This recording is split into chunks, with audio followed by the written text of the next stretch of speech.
She claims she's innocent, yet she spent nearly 30 years behind bars, on Texas death row, trapped in a cell smaller than your bathroom, convicted of killing her own child, facing a sentence some say is worse than death itself. But what really happened that night in Rowlett, Texas? The shocking truth about her prison life, the mysterious DNA evidence, and the question no one can answer will leave you questioning everything about justice. Make sure to hit that subscribe button and ring the bell so you don't miss the full story, because what you're about to hear is as chilling as it is unbelievable. The first sound she remembers is her own voice echoing in the darkness. A voice that has repeated the same words for nearly 3 decades. I am convicted, but I am not a murderer. In the claustrophobic quiet of Texas death row, those words bounce off the concrete walls like a reminder, or a warning, or a stubborn fragment of hope that refuses to die. Every morning starts the same way for Darlie Routier. A thin strip of harsh fluorescent light slices across her 60-square-foot world. A space smaller than most people's closets, yet large enough to hold almost 30 years of fear, doubt, and unanswered questions. The metal bunk, the steel sink, the coffin-heavy door. Nothing moves, nothing changes, only she does. But long before this tiny cell became her universe, there was a night that shattered everything. June 6, 1996. Rowlett, Texas. A frantic 911 call split open the quiet suburb, carrying the screams of a mother who sounded like she was drowning in terror. Darlie's voice shook as she told the operator an intruder had broken into her home, had stabbed her 2 young sons, and had attacked her as she slept. When police arrived, they stepped into a scene that defied explanation. Blood on walls, floors, furniture, and a trail leading out into the alley where a single sock lay abandoned. 6-year-old Devin and 5-year-old Damon were dying. Darlie herself had been slashed across the neck and arm. Everything looked violent, chaotic, impossible to make sense of. And yet, within days, investigators quietly stopped searching for any intruder. The focus shifted, then narrowed, until it aimed directly at the woman who had made the call. 8 days after the boy's funeral. A funeral where she was filmed spraying silly string during a brief birthday remembrance for her oldest son. Police arrested her. Prosecutors painted those few seconds of footage as something monstrous, something cold. A mother celebrating instead of mourning. A mother pretending. A killer. In 1997, she was sentenced to die. But nearly 30 years later, one truth remains impossible to bury. Many believe she didn't do it. Her ex-husband, her supporters, experts who question the evidence. And now, the long-delayed DNA tests that could finally answer the question the world can't stop asking. Guilty or innocent?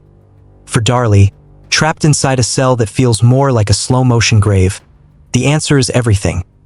The place she has been locked inside for nearly 3 decades doesn't resemble the prisons most people imagine. The Patrick O'Daniel unit in Gatesville, Texas, once called the Mountain View unit, feels more like a forgotten outpost built specifically to hush the world's unwanted stories.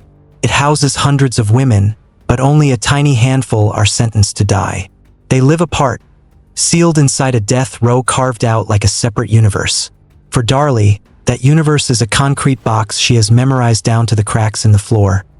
Her cell is 60 square feet. It holds the essentials for survival, but nothing for living. A thin metal bunk fixed to the wall. A combination toilet sink that sounds like a hollow drum every time water runs. A steel stool welded to a metal desk. And a single window that doesn't open. A window that shows the sky but never lets her feel it. When the door shuts, it echoes like something final, something funerary. She has heard that sound more than 10,000 times. But the size of the cell isn't what eats a person alive. It's the absence, the things she no longer has, the things she can no longer do, the things she can't even dream without hurting. Her world changed again in 2015, during a heat wave that turned the unit into something crueler than punishment. Texas summers are merciless even outside, but inside a metal and concrete cage, they become lethal. The cooling systems had been failing for weeks, and death row inmates were locked in place with almost no airflow. The fixtures in her cell radiated heat like an oven. The air tasted metallic. Even breathing felt dangerous. One woman collapsed. Then another. Nurses rushed back and forth, but they were outnumbered by the suffering. Some inmates soaked their towels and pressed them against their skin, hoping to trick their bodies into believing relief was coming. But in that heat, nothing stayed cool for long. Darlie later described the sensation in words that made even hardened officers pause. Like being slow-cooked alive. She tried to sleep, but the heat pressed down so heavily it felt like a hand on her chest. The silence, usually suffocating, suddenly filled with the sound of people breaking, fists pounding the steel doors, voices hoarse from begging for water. A wave of panic spreading from cell to cell that it wasn't an execution, but it felt like one, stretched out, merciless, and invisible. The heat finally broke, but something inside her didn't cool. That summer left a crack in her psyche that never quite sealed.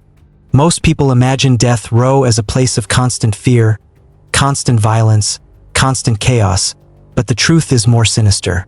The real killer is repetition. The way every single day bleeds into the next until time loses meaning and your mind becomes the only thing left capable of hurting you. For Darlie, monotony became its own form of torture. She is allowed out of her cell for a shower, and then for only 2 hours of recreation a day. 2 hours of movement, 22 hours of stillness. If she chooses to work, there are 4-hour shifts doing small prison jobs that pay pennies. Tiny tasks meant not to empower, but simply to occupy the hands so the mind doesn't fully collapse. And twice a week, on Tuesdays and Thursdays, she sees the sun. Not freely, never freely, but through the controlled space of a small outdoor cage. The light feels foreign on her skin. Meals come through a slot in her door. Conversations are rare, muffled, or shouted across concrete hallways. No one here laughs without it echoing strangely. No one cries without it sounding like a warning. Most days, there is nothing to break the sameness. No noise, no movement, no human faces, just the hum of fluorescent lights, the hard pulse of isolation, and the slow corrosion of the mind. Inmates say the silence is the real punishment. A silence that has weight. A silence that presses on every part of you. But in 2019, a crack of hope appeared. The kind of hope that can lift a person or destroy them. New DNA testing had been ordered. Again, for the first time in years, something in her shifted. She smiled more during the little recreation she had. She participated in small programs, crocheting, stitching, embroidery, trying to reawaken some sense of normal. She dared to imagine stepping outside without shackles, seeing her surviving son as a grown man, walking down a street without counting steps like she does inside her cell. Hope, in a place like this, feels dangerous. It's sharp. Cuts. Months passed. Then a year. Then 2. The test results never came. Other inmates said they watched the light leave her slowly, as if someone was dimming a switch little by little. That is the unique cruelty of hope in prison. Not receiving bad news, but receiving no news at all. Waiting becomes a slow bleed. The mind begins to fold in on itself. One inmate put it perfectly. The silence won't kill you. The waiting will. Hope had barely settled into her bones before something darker swept over the unit. Isolation was always the rule on Texas death row. But in 2021, during the COVID-19 lockdown, it became something far more extreme. Something that even guards whispered about long after it ended. The prison sealed itself. Completely. Whatever tiny freedoms the inmates had, 2 hours of recreation, brief outdoor time, work assignments, educational programs, occasional attorney visits, vanished overnight. The world snapped shut like a trap, and Darlie found herself in the purest version of solitary confinement. 24 hours a day. No movement. No human closeness. No sound except the ones a person makes when they're losing their sense of self.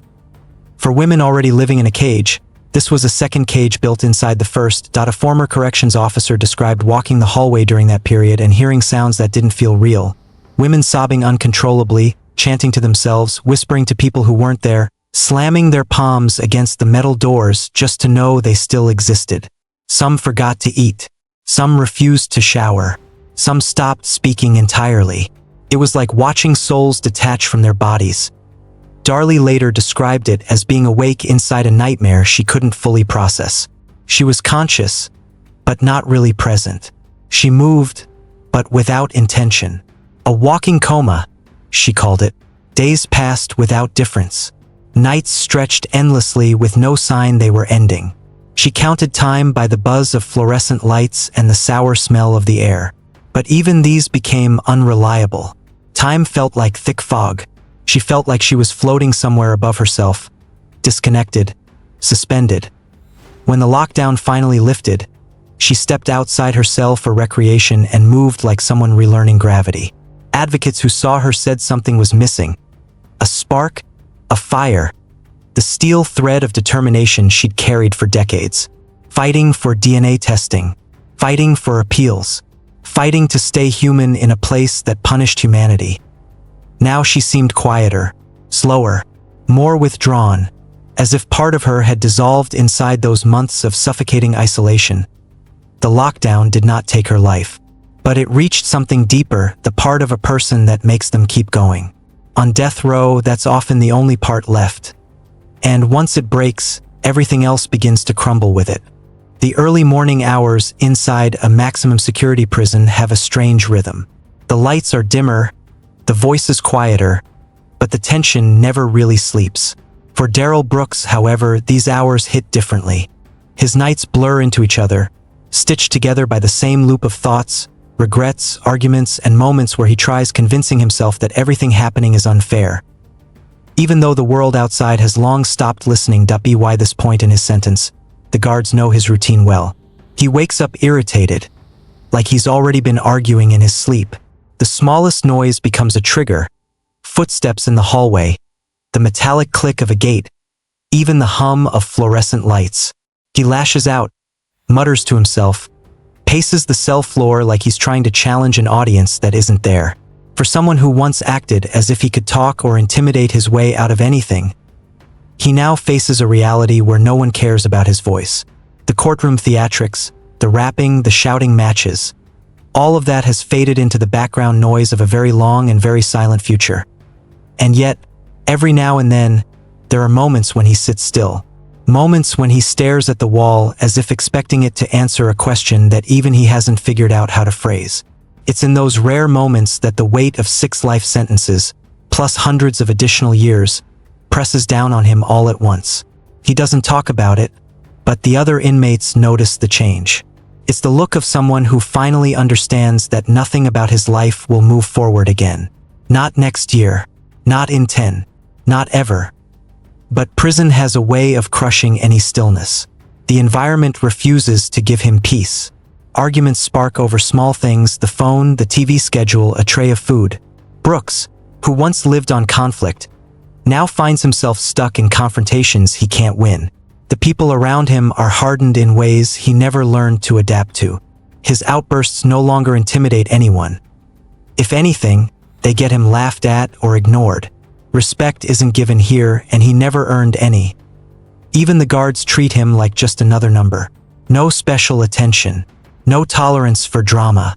If he raises his voice, they shut it down. If he complains, they walk away.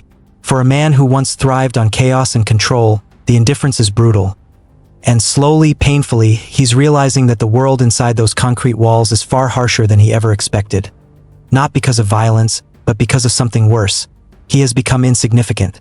There comes a point in a life sentence, especially one multiplied 6 times over, when time stops feeling real. Days lose their names. Weeks blend into a gray stretch of identical routines. And for Darrell Brooks, that numbness has become the final stage of his existence. Not acceptance, not peace. Just a dull, heavy realization that nothing is ever going to change again, that he doesn't talk about the parade, the victims, or the trial anymore. He avoids the topic completely, almost as if burying it deep enough will make the memory less sharp. But the truth is, nothing inside this place ever lets him forget.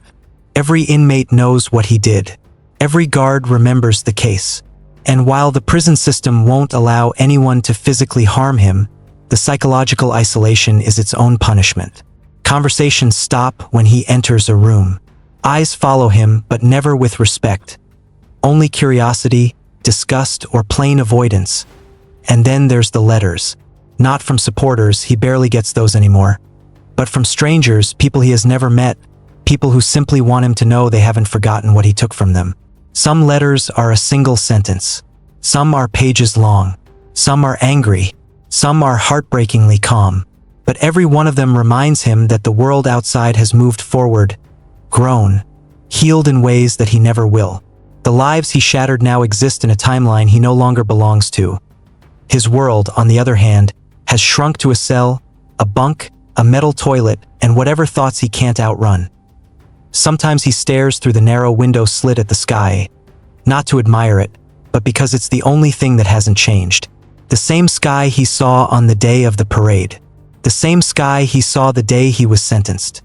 The same sky he'll see for the rest of his life. It's a reminder that even freedom has become something he can only look at, never touch. Guards describe him now as quiet.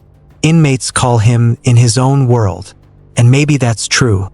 When someone receives a sentence longer than a human lifespan, the brain starts building walls inside the walls, creating a mental prison even harsher than the physical one. And that is where Darrell Brooks now lives, trapped not only by concrete and steel, but by the eternity of time he can never escape. And no audience, and no courtroom spotlight, and no chaos left to hide behind.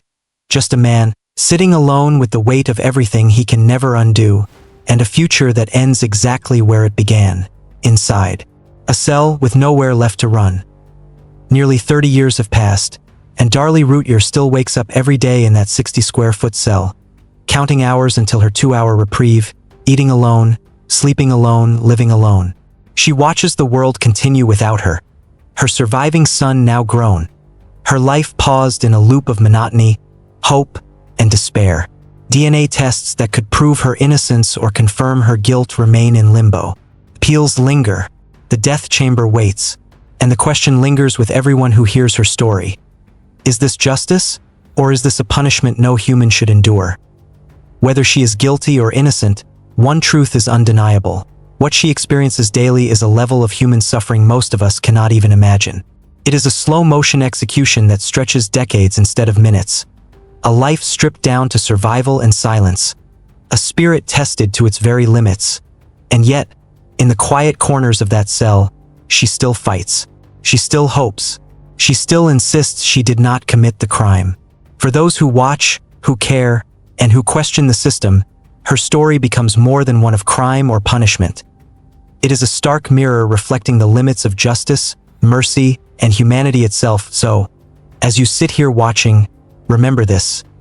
Every day behind those walls, every moment of waiting and despair, is a reminder that the line between justice and cruelty is thinner than we often admit. If you want to stay updated on cases that challenge our understanding of justice and uncover the truths behind prison walls, make sure to subscribe and hit that notification bell, because the stories that need telling are far from over.